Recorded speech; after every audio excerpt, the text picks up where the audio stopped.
हर 6 महीने में एक बार इंडियन स्टॉक मार्केट में एक बड़ी हलचल होती है।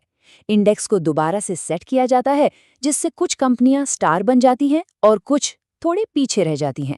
चलिए देखते हैं कि मार्च 2026 के इस बड़े फेरबदल में कौन आगे है और कौन पीछे। तो आखिर ये स्टॉक मार्केट का महा फेरबदल, ये है क्या चीज? देखिए, ये कोई छोटा मोटा बदलाव नहीं है, बल्कि एक बहुत सोची समझी प्रक्रिया है जो तय करती है कि बाजार में करोड़ों का निवेश किस दिशा में जाएगा। चलिए इसे थोड़ा और करीब से समझते हैं। इंडेक्स रीबैलेंसिंग को समझने का सबसे आसान तरीका है एक स्पोर्ट्स टीम का उदाहरण लेना। इसको ऐसे समझिए कि एक टीम मैनेजर अपने खिलाड़ियों के परफॉर्मेंस के हिसाब से टीम को अपडेट कर रहा है। जो कंपनियां तगड़ा परफॉर्म करती हैं, उन्हें टीम में ज्यादा वजन मिलता है या उन्हें प्रमोट कर दिया जाता है, और जिनका परफॉर्मेंस कमजोर रहता है उन्हें डिमोट कर दिया जाता है। सिंपल। तो ये पूरा खेल होता कैसे है? इसकी 3 खास तारीख हैं। सबसे पहले एनएसई ऐलान करता है कि भाई ये बदलाव होने वाले हैं। फिर असली एक्शन होता है 27 मार्च 2026 को, जिसे एडजस्टमेंट डे कहते हैं। इसी दिन सारे फंड्स स्टॉक्स खरीदते और बेचते हैं, और फिर 30 मार्च से ये नए इंडेक्स लाइव हो जाते हैं, मतलब नए नियम लागू। चलिए अब आते हैं सबसे बड़े मैदान पर, निफ्टी 50। इस बार का खेल नए खिलाड़ियों को लाने या हटाने का नहीं है, बल्कि मौजूदा खिलाड़ियों के बीच वजन का है। जी हाँ, इस बार निफ्टी 50 में न तो कोई नई कंपनी आ रही है और न ही कोई बाहर जा रही है। लेकिन इसका ये मतलब बिल्कुल नहीं कि कुछ हो नहीं रहा। असल में इंडेक्स के अंदर ही पावर का एक बहुत बड़ा शिफ्ट देखने को मिल रहा है। तो इस खेल के विनर्स और लूजर्स कौन है? एक तरफ है भारती एयरटेल, बजाज फाइनेंस और बजाज फिनसर्व, जिनका वजन यानी दबदबा इंडेक्स में बढ़ रहा है। और दूसरी तरफ है मार्केट के दिग्गज जैसे एचडीएफसी बैंक, रिलायंस और आईसीआईसीआई बैंक, जिनका वजन इस बार कम हो रहा है।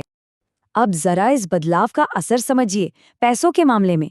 सिर्फ भारतीय एयरटेल में ही अनुमान है कि करीब $246 मिलियन का पैसिव इन्वेस्टमेंट आ सकता है। सोचिए, ये कितनी बड़ी रकम है जो सिर्फ वजन में एक छोटे से बदलाव के कारण आ रही है। ये आंकड़े देखिए, कहानी अपने आप साफ हो जाएगी।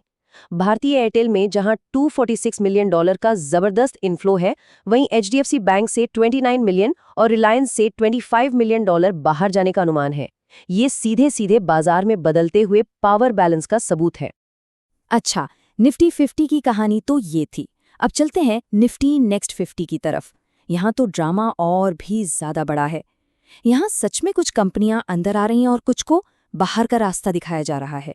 यहाँ तस्वीर एकदम अलग है। टाटा मोटर्स, कमिंस इंडिया जैसी कंपनियां अब इस बड़े क्लब में शामिल हो रही हैं। लेकिन इससे भी बड़ी खबर ये है कि आईसीआईसीआई लोम्बार्ड, इन्फो एज और यहाँ तक कि एलआईसी जैसे बड़े बड़े नामों को भी इस इंडेक्स से बाहर किया जा रहा है।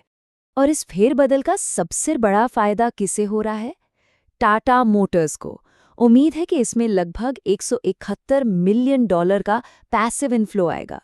ये दिखाता है कि बाजार की नज़रों में इस कंपनी का कद कितना बढ़ गया है।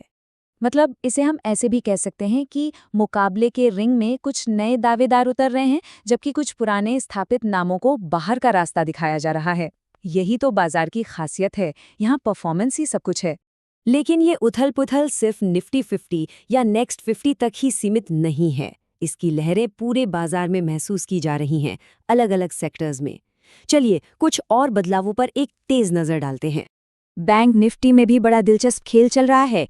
एक तरफ येस बैंक और यूनियन बैंक समेत 10 बैंकों का वजन बढ़ रहा है, जिनमें कुल मिलाकर $154 मिलियन का इनफ्लो आ सकता है। वहीं दूसरी तरफ आईसीआई, एसबीआई और एचडीएफसी बैंक जैसे बड़े नामों का वजन यहाँ भी घट रहा है। और निफ्टी मिड कैप 15 में तो और भी मजेदार अदला बदली हो रही है। देखिए, जो कंपनियां निफ्टी नेक्स्ट 50 से बाहर हुई हैं, जैसे आईसीआईसी लोम्बार्ड, इन्फो एज और हैवेल्स, उन्हें अब यहाँ एक नया घर मिल गया है। ये दिखाता है कि कैसे कंपनियां एक इंडेक्स से दूसरे इंडेक्स में शफल होती रहती हैं। ये असर छोटे छोटे थीम वाले इंडेक्स पर भी पड़ रहा है। जैसे निफ्टी डिफेंस इंडेक्स में एक्सिस गेट्स और अपोलो माइक्रोसिस्टम्स का शामिल होना दिखाता है कि इस सेक्टर का महत्व कितना बढ़ रहा है। इसी तरह निफ्टी कैपिटल मार्केट्स में ग्रो जैसी नई फिनटेक कंपनियों को जगह मिल रही है। तो हमने ये सारे आंकड़े देख लिए, कौन अंदर आया कौन बाहर गया। लेकिन अब आते हैं सबसे जरूरी सवाल पर कि इन सब बदलावों का असल में मतलब क्या है। इनसे फर्क क्या पड़ता है? ये सब इतना जरूरी क्यों है? इसका पूरा जवाब छिपा है एक शब्द में, पैसिव फंड्स। ये वो इन्वेस्टमेंट फंड्स होते हैं जो किसी इंडेक्स की, आप कह सकते हैं, हूबहू नकल करते हैं। तो अगर इंडेक्स में किसी स्टॉक का वजन बढ़ता है तो इन फंड्स को भी मजबूरन वो स्टॉक खरीदना पड़ता है, और अगर वजन घटता है तो बेचना पड़ता है। अब देखिए, ये पूरा एक चेन रिएक्शन जैसा है। एनएससी ऐलान करता है, पैसिव फंड्स अपनी होल्डिंग्स को बदलने के लिए मजबूर हो जाते हैं। फिर एडजस्टमेंट के दिन अरबों डॉलर के शेयर खरीदे और बेचे जाते हैं, और इस जबरदस्ती की खरीद बिक्री से शेयरों की कीमतों में कुछ समय के लिए तेजी से उतार चढ़ाव आता है। तो कुल मिलाकर बात यह है कि ये सिर्फ कंपनियों की एक लिस्ट नहीं है, ये एक तरह से हमारी इकोनॉमी के बदलती हुई टेक्टोनिक प्लेट्स का स्नैपशॉट है। ये हमें बताता है कि कौन से सेक्टर ऊपर जा रहे हैं और कौन सी कंपनियां देश की आर्थिक कहानी को आगे बढ़ा रही हैं। तो ये फेरबदल हमें आज की तस्वीर तो दिखा रहा है, लेकिन इससे एक और सवाल उठता है ना, कि अगली बार इस लिस्ट में शामिल होने के लिए कौन सी कंपनियां तैयारी कर रही हैं? ये सवाल हमें भविष्य के विजेताओं को ढूंढने के लिए मजबूर करता है। If you like the content, please like and subscribe. Comment on Finance Seco India.